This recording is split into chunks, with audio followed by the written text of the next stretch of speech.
ओम नमो भगवते वासुदेवाय। भागवत पुराण दशम स्कंद 49वां अध्याय। अक्रूर जी का हस्तिनापुर जाना। श्री सुखदेव जी कहते हैं, परीक्षित, भगवान के आज्ञानुसार अक्रूर जी हस्तिनापुर गए। वहाँ की एक एक वस्तु पर पुरुवंशी नरपतियों की अमर कृति की छाप लग रही है।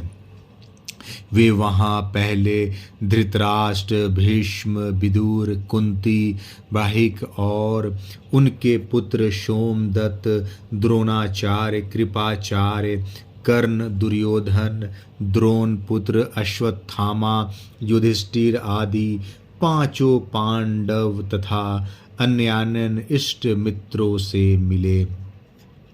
जब गांधिनी नंदन अक्रूर जी सब इष्ट मित्रों और संबंधियों से भली भांति मिल चुके, तब उनसे उन लोगों ने अपने मथुरावासी स्वजन संबंधियों की कुशल क्षेम पूछी।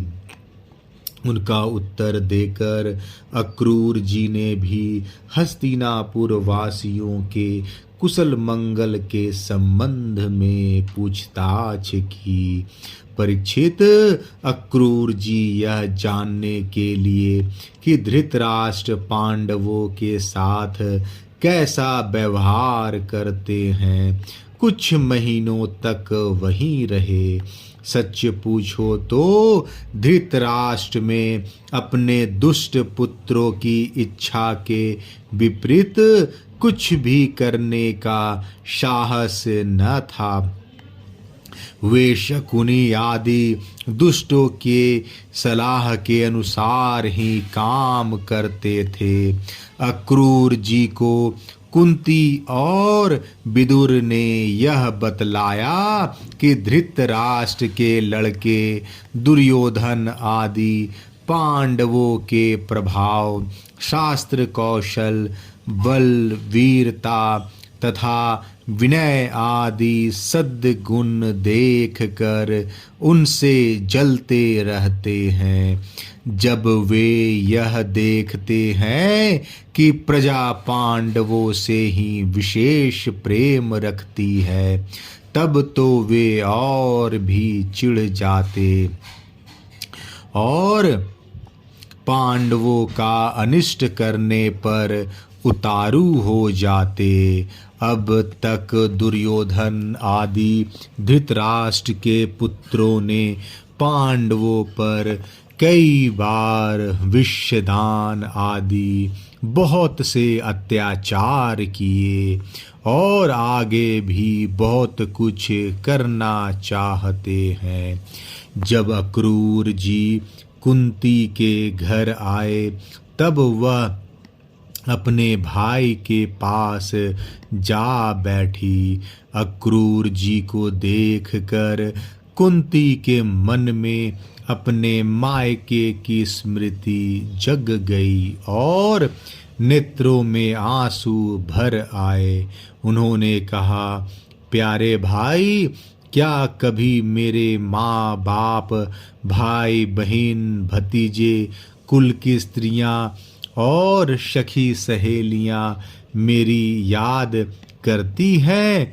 मैंने सुना है कि हमारे भतीजे भगवान श्री कृष्ण और कमल नयन बलराम बड़े ही भक्त वत्सल और शरणागत रक्षक हैं।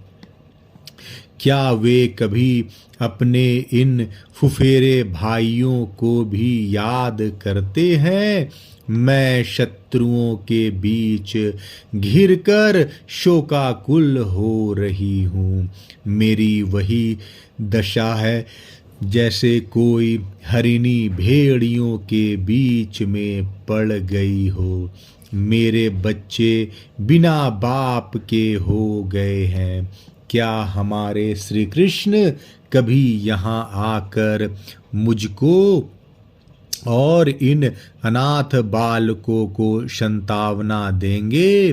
श्री कृष्ण को अपने सामने समझकर कुंती कहने लगी, सच्चिदानंद स्वरूप श्री कृष्ण, तुम महायोगी हो, विश्वात्मा हो और तुम सारे विश्व के जीवन दाता हो। गोविंद, मैं अपने बच्चों के साथ दुख पर दुख भोग रही हूँ, तुम्हारी शरण में आई हूँ, मेरी रक्षा करो, मेरे बच्चों को बचाओ। मेरे श्री कृष्ण, यह संसार मृत्युमय है और तुम्हारे चरण मोक्ष देने वाले हैं। मैं देखती हूँ कि जो लोग इस संसार से डरे हुए हैं, उनके लिए तुम्हारे चरण कमलों के अतिरिक्त और कोई शरण और कोई सहारा नहीं है।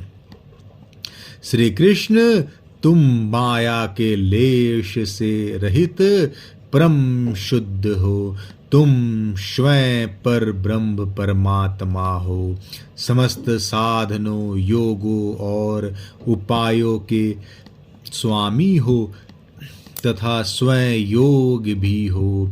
श्री कृष्ण, मैं तुम्हारी शरण में आई हूँ, तुम मेरी रक्षा करो। श्री सुखदेव जी कहते हैं, परीक्षित, तुम्हारी परदादी कुंती इस प्रकार अपने सगे संबंधियों और अंत में जगदीश्वर भगवान श्री कृष्ण को स्मरण करके अत्यंत दुखित हो गई और फफक कर रोने लगी।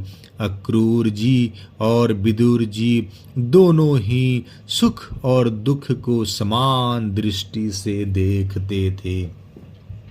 दोनों यशस्वी महात्माओं ने कुंती को उसके पुत्रों के जन्मदाता धर्म, वायु आदि देवताओं की याद दिलाई और यह कहकर कि तुम्हारे पुत्र अधर्म का नाश करने के लिए ही पैदा हुए हैं, बहुत कुछ समझाया बुझाया और सांत्वना दी।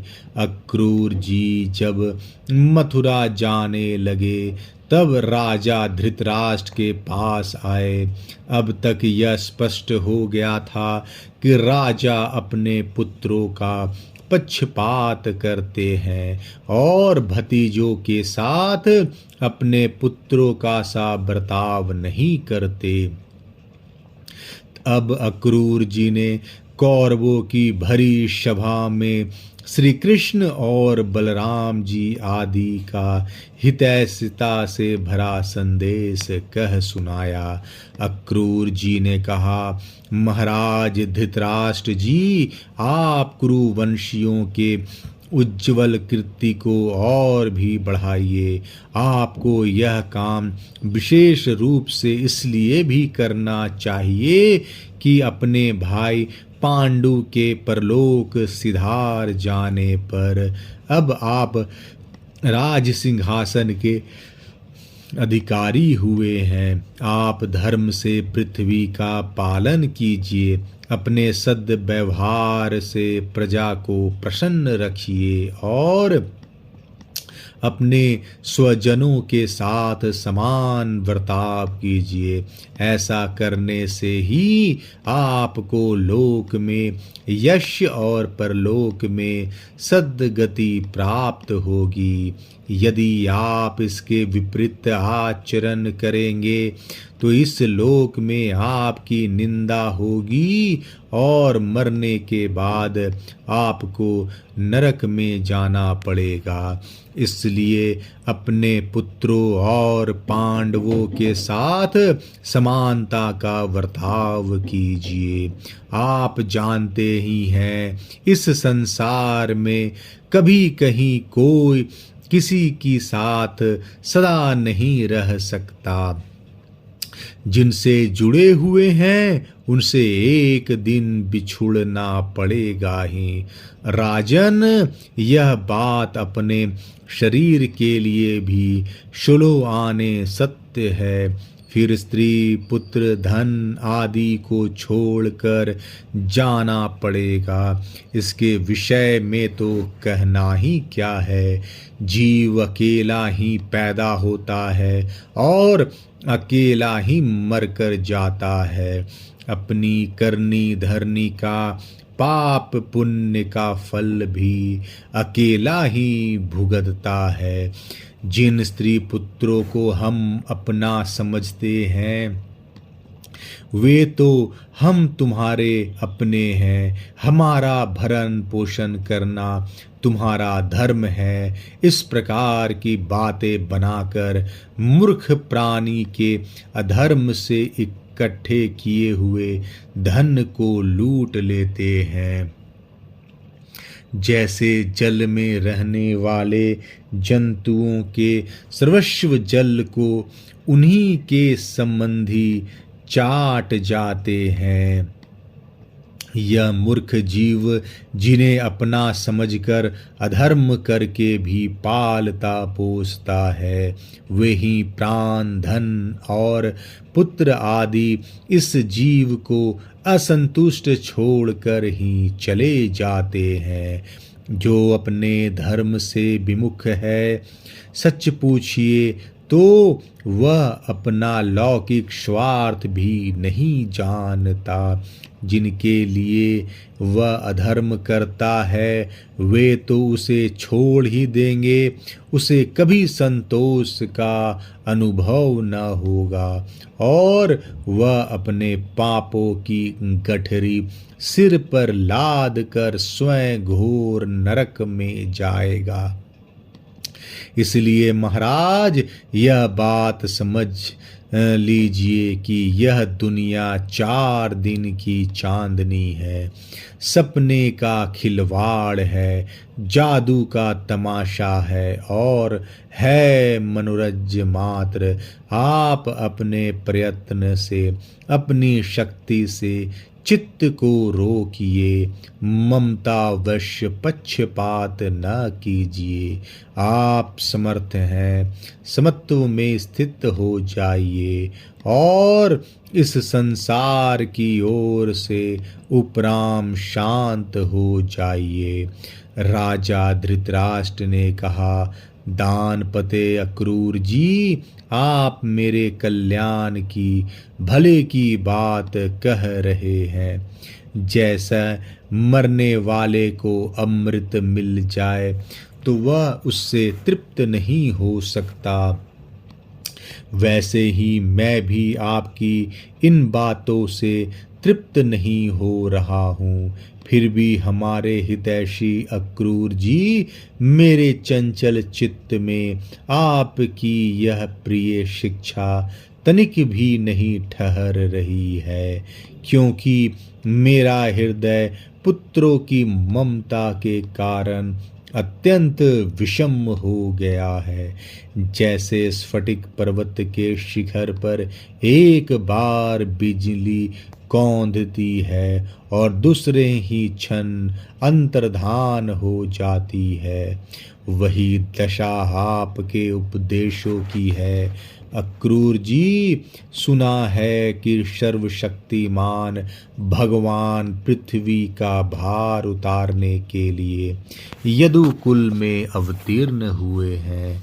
ऐसा कौन पुरुष है जो उनके विधान में उलटफेर कर सके। उनकी जैसी इच्छा होगी वही होगा।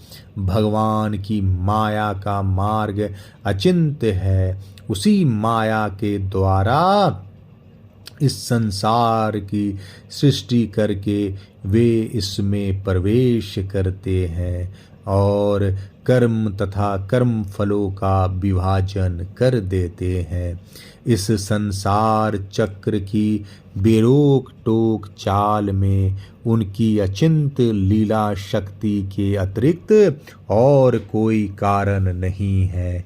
मैं उन्हीं परम ऐश्वर्यशाली शक्तिशाली प्रभु को नमस्कार करता हूँ।